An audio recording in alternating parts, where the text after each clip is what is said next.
Hey, this is Matt. Once again, we're about to another review. There's another paid request, this time for Edward. Thank you so much for that. And for those interested in requesting any type of reviews, topics, reactions, re-reviews, randomness, out of the blueness, whatever it may be, feel free to send it either directly to my PayPal or join my Patreon. Both links are down below in the info box. It could be for pretty much anything. Commentary, review, list, ranking, reaction, what have you. But this is for Edward. He wanted my thoughts on two more episodes of South Park, this time season 5, episodes 5 and 6. Both episodes I overall liked. I would say 6 I liked a bit more, but again, the Carbon episodes that are more about him seem, for me, the stronger, or at least a bit of the funnier episodes. But episode 5, on South Park, there's a show the kids watch, Terrence and Phillip. They're a big part of the first South Park movie. Now, this takes place at the South Park movie. And those two are going to have a live show. The kids are excited. At the same time, Earth Day is going to have a festival. And the kids are like, no, we'll go and we'll get those. They're celebrities, we'll bring them back. Okay, fine. If you promise you'll do that, we'll let you go. So the kids go, and they come to find out that Terrence is fatter. Philip is gone, so there's another Philip. And the kids, of course, are pissed off about this, and you find out that this team broke up. Philip is now doing Shakespeare. Our come on, fart jokes are not funny, especially not for that long, which I agree with. One little tidbit, I like that there's a callback. Like, for example, Carbon goes, you better do this show or it'll make you eat your parents. And then one of the other kids goes, oh, trust me, yeah, he'll do it. So I like this as a callback to an episode beforehand. So it makes it seem as if there's not going to be continuity in a cartoon, especially like this. But, you know, it's nice to see that little bit of effort from time to time. That there is something that happened yesterday from this episode, or whatever it may be, that there is a past as well as a future within the timeline of this episode, or the show, as you say. So they have to figure out how to get these two guys back while the Earth Day officials give these kids warnings, and they keep cutting off Kenny's arms. In fact, by the third act, they're chasing the kids, trying to cut them up, and they keep cutting up Kenny. I guess Kenny, I don't know if Kenny's alive, because it didn't really seem like he dead. It just seemed like he got a lot of his limbs cut off. But a lot of the episodes kind of a take on VH1, the channel, a lot of times would do this behind the music, where they would get with some older band and the trials and tribulations, the ups and downs of this band. And I remember that being a pretty, decent sized hit, those behind the music stuff back in the day. And this was a take on that, only this was called Behind the Blow.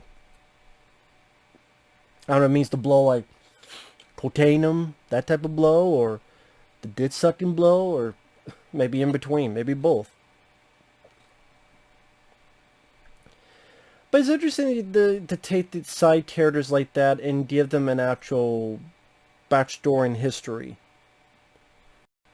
And I guess, when you have a show going on long enough, even a cartoon, like The Simpsons would do that, you see a little bit of backstory on Apu before they canceled him and he's no longer on the show, which to me is stupid.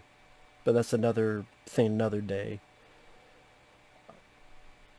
Or other side characters, same with here, where like Terrence and Phillip, how they met, how they got together, how they did this thing with black and white footage in front of this big crowd, including Richard Nixon, who was president at the time. They were Canadian comedians. Things were not going well, but then they accidentally farted and people cheered, and they realized, okay, that's what we need to do. Them being a 70s Sonny and Cher show, having their own Saturday morning cartoon, and then the adaptation of that is they look like kind of like the Star Trek people, like the Star Trek animated cartoon. Like they look more human than even South Park. Like they look more human. They got like South Park, like the blue and red. It was interesting again to see the creativity being involved in a show like this. Like, how do you create this history of these characters? Okay, there's a timeline. There's the Nixon years, 70s, Sonny and Cher years, cartoon, all this stuff. Movies they did. Until ultimately they do get back together. Because they see this program, they feel bad, they get together. So again, sort of see someone else's different take on Behind the Music. To take peripheral characters I didn't give a shit. I never gave a shit about Terrence and Phillip. I wouldn't say I really still care that much, but at least there's an attempt to get to know a little bit more about them. The kids themselves, they kind of take a little bit of a... No, I wouldn't... I almost said they take a little bit of a backseat. I don't know if that's really fair. Because they do try to get the two back together, and they tell a little bit of lies to get them in the same room, the same place. And then when they realized they wouldn't do it, they played the tape Behind the Music. And then that's when the Earth Day officials got pissed. They started chasing the kids. But yeah, I guess if you don't really give any iota of shit about Terrence and Phillip, even to know a little bit more backstory on them, I don't know how people would really take it. And yeah, I just found it... Referencing a show I remember watching back in the day, and I'm like, yeah, it would play off like this. The way that the tone and the way that the narrator would describe in its narration about what happened throughout the year. I thought they did a decent enough job making a comparison to that. But yeah, if you never saw Behind the Music, yeah, I don't know how much you would get out of this. But yeah, I do wish the kids were a bit more pivotal. I mean, again, technically they are pivotal, so that's not... Alright, just... It didn't feel like they were in the episode much. And when the show is not focusing on them, to me, those...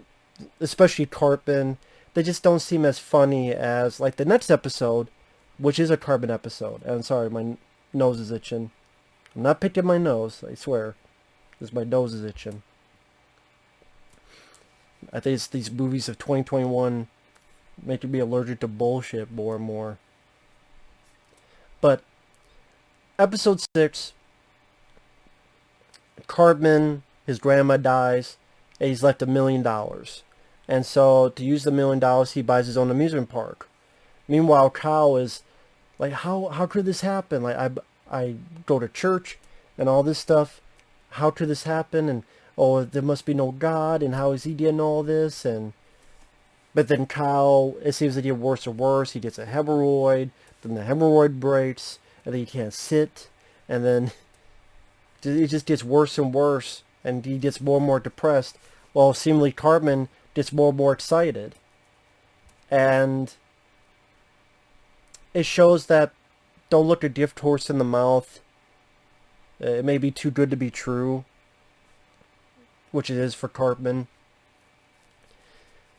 And the reason he buys an amusement park is because he loves parks, but he hates the lines. Lines. And I'm like, you know what? I could kind of understand his point. Love the amusement parks, but when you're sitting there for an hour and a half to hopefully ride for 5 minutes, if that, it's a pain in the fucking ass. So yeah, I mean, to have an amusement park where you don't have to worry about waiting in line, which I think, I'll be honest, I haven't been, well, amusement parks are not a grandiose, nowadays with what's going on. But even without that, isn't there something that you could buy and you'll be up front all the time on rides? Or is that like, am I thinking like only celebrities get that?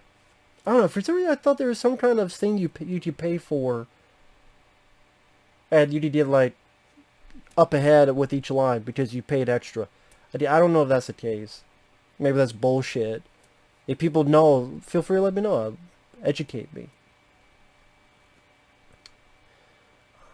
But yeah, this dilemma of Kyle, I always try to do my best and say, well, today we learned, which yeah, Kyle did say that in a lot of episodes. And then Cartman, you realize you can't operate a park by yourself. If a ride breaks, we need someone to fix it. How you don't pay for it? We gotta let people in enough to pay for that. Oh, we need security, otherwise people will sneak in. We need to let people in to pay for the security guy. And then more stuff happens, and it builds up, and then all of a sudden, the park is not only filled, but it's doing even better. So there's even more people because it's the you can't come technique. Which I can see that. It's kind of like,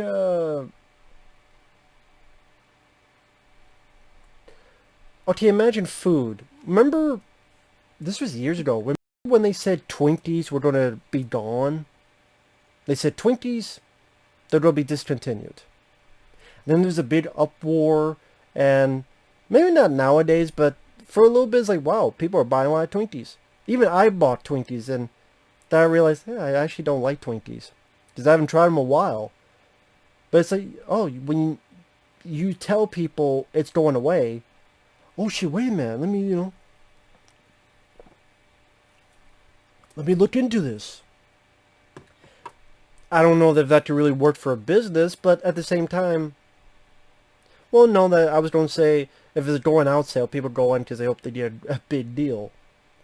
But then there's a party that goes, well, where the fuck were all you people earlier in the past, 5 months? But yeah, it's like you see something, but once you go, it's going away, you get more attracted to it. Because if this is the last time, man, what about regrets? Oh, I should have done it. I should have done this. Should have done that. Oh, I should have grabbed it. Oh, if I don't, I'll never see it again or experience it again or eat it again or ride it again. How can I miss you if you don't go away? Is that mentality? How can I miss you if you never go away? But if you do go away,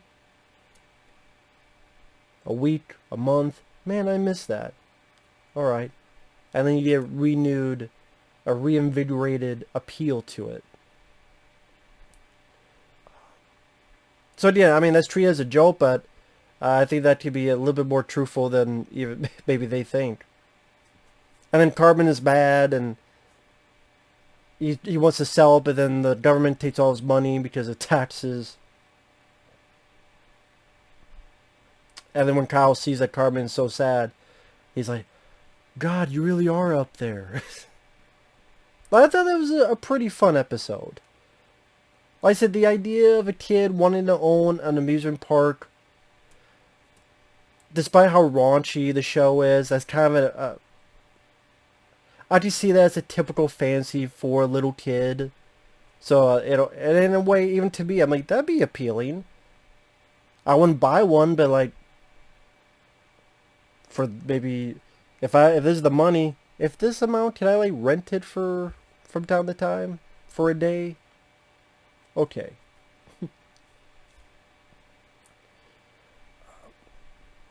Because I would hate the lines too. But yeah, I mean, like I said, episode 5 was okay, interesting. Episode 6 was fun.